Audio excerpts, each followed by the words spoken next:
વડોદરાના નગર પ્રાથમિક શિક્ષણ સમિતિની શાળાઓનું સ્થિતિ સુધારવા કોર્પોરેશનની મહત્વની બેઠક. વડોદરા મહાનગરપાલિકા સંચાલિત નગર પ્રાથમિક શિક્ષણ સમિતિની શાળાઓની સ્થિતિ અને જર્જરિત બિલ્ડિંગોના સમારકામ અંગે આજે એક મહત્વની સંચાલક બેઠક યોજાઈ હતી.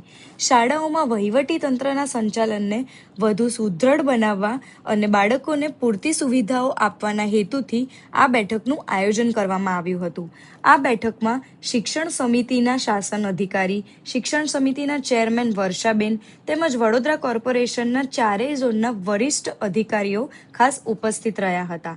બેઠક દરમિયાન શહેરની તમામ સરકારી શાળાઓની વર્તમાન સ્થિતિ, કઈ શાળામાં કેટલું કામ ચાલી રહ્યું છે અને કઈ જગ્યાએ સમારકામની જરૂર છે તે અંગે વિગતવાર સમીક્ષા કરવામાં આવી હતી.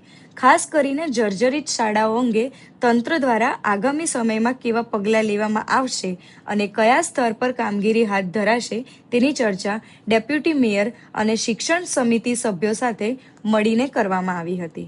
આજે વડોદરા મહાનગરપાલિકાની સંચાલિત નગર પ્રાથમિક શિક્ષણ સમિતિની વહીવટીતંત્રની સંચાલન માટેની સંકલન બેઠક રાખી હતી.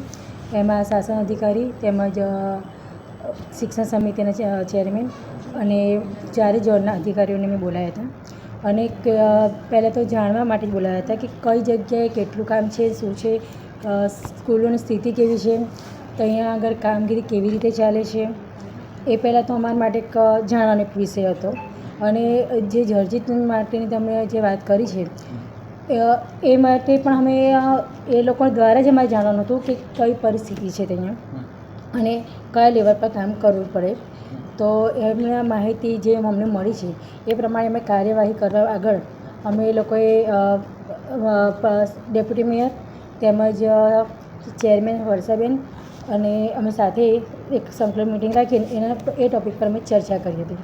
અને જેમ કે આપને તો ખબર જ છે કે આદિત્યભાઈ પહેલાં પણ શિક્ષક સમિતિમાં રહી ચૂક્યા છે, એટલે એમને વધારે એવી માહિતી બધી ખબર છે.